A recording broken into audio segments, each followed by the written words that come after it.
you heard Shark Side of the Moon, you're like, am I still on drugs? Did I quit effectively? There's still something in the water here. Yes, I was in a movie called Shark Side of the Moon. My dad was very proud.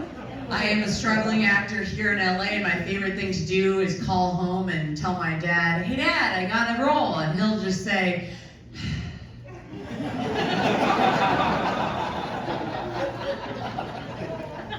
it's not porn, is it?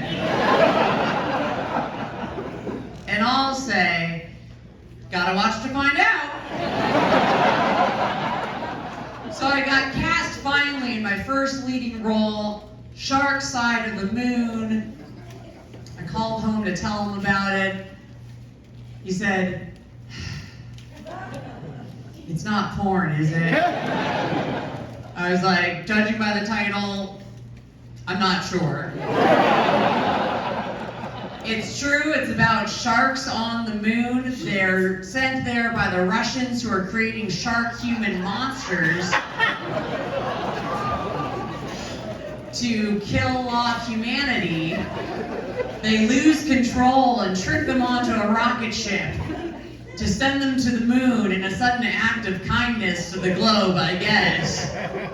Where 50 years later, my rocket ship crash lands, and we have to fight them for survival to get back to Earth.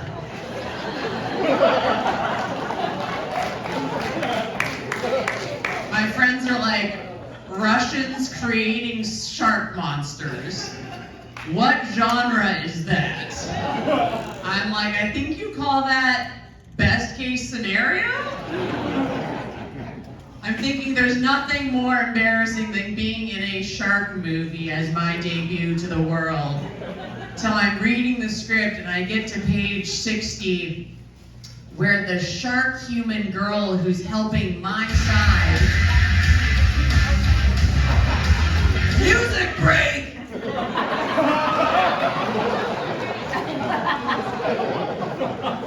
Doesn't that just get your pelvis thrusting? I get to the point in the script where the shark-human hybrid girl who's helping my side defeat the other evil sharks gets pregnant with a shark baby monster of her own. And my crewmates want to kill her. And I say, no, you can't. It's an innocent baby. It's done nothing wrong. And I put the script down and I said, shit. I'm in a Christian film.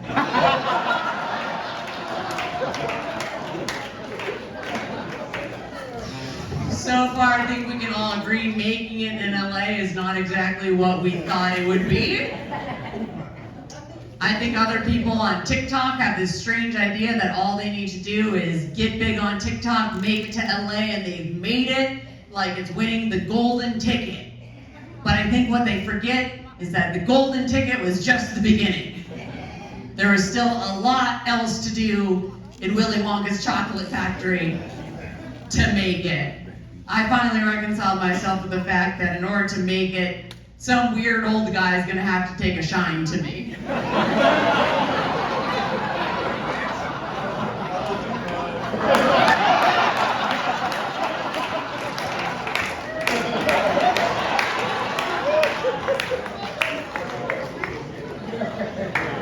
The other thing that movie taught us was in order to make it, the rest of my competition has to mysteriously disappear. In the meantime, my day job is a spinning instructor. All right. Some of you guys like to be yelled at and confused. You're like, it's a very familiar feeling. It doesn't make me very relatable. I don't tell a lot of people that. Like my friends, if I tell people I'm a fitness instructor, they think we go out to lunch, I'm gonna judge them because I got a salad and they got a funnel cake. But really, if we go out to lunch and I get a salad and you got a funnel cake, I'm not thinking, oh my God, what a fatty, she got a funnel cake. I'm thinking, where the fuck did you take me? That has funnel cake. I have to say, it is very satisfying being a spin instructor. I actually get to tell women to go harder and faster. Sometimes they're like, I'm too tired. And then we just cuddle. I'm not particularly passionate about fitness. I just really enjoy yelling on a microphone. And before I was an instructor, when I was just a participant in the class, the instructors always hated it when I did that.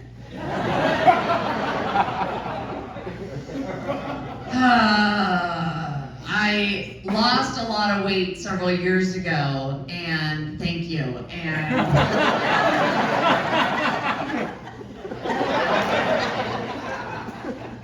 And unfortunately, there's people who knew me when I was heavier and won't let me forget it.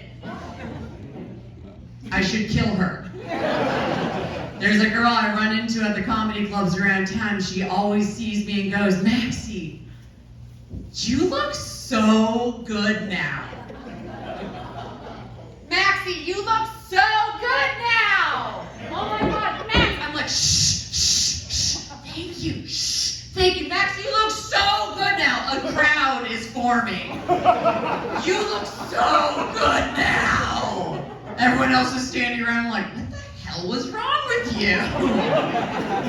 I think losing weight should have a statute of limitations for mentioning it. I want to be a new person. I want to move on and put it in my past. Meanwhile, people from my past keep popping out like, "But what did you do with the body?" I want to treat losing weight like my sister's rehab trip. We don't talk about it anymore. That was for you guys. Long way to go to eat here. Anyone who's ever loved food the way I do knows that it can be a little bit of a sickness. Like, I would sit down to dinner to eat the same way some men would sit down to watch porn. Yeah. Laptop open, enthusiastic, pants off. Just like, let's do this. No one else can be home. And people will judge you for it too. My friends would still see my screen and be like, "Your screen is disgusting." From food. And occasional jizz.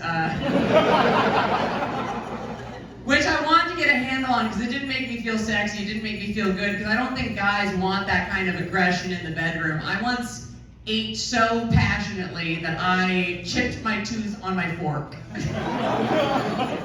Right, and no guy in the bedroom wants to say, "Slow down, you might chip a tooth."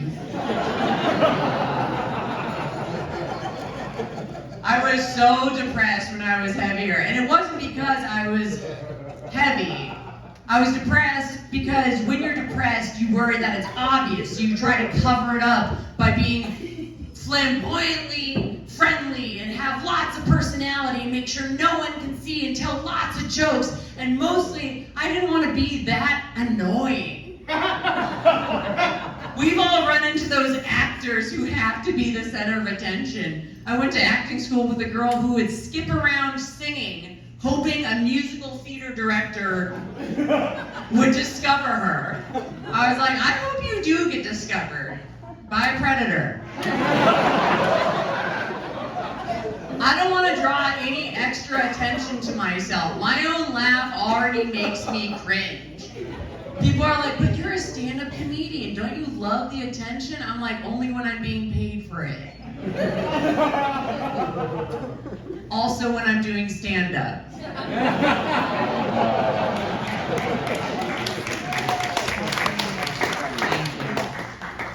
When I was younger, I got bullied a lot for being trans, and it was really hard because I was not trans.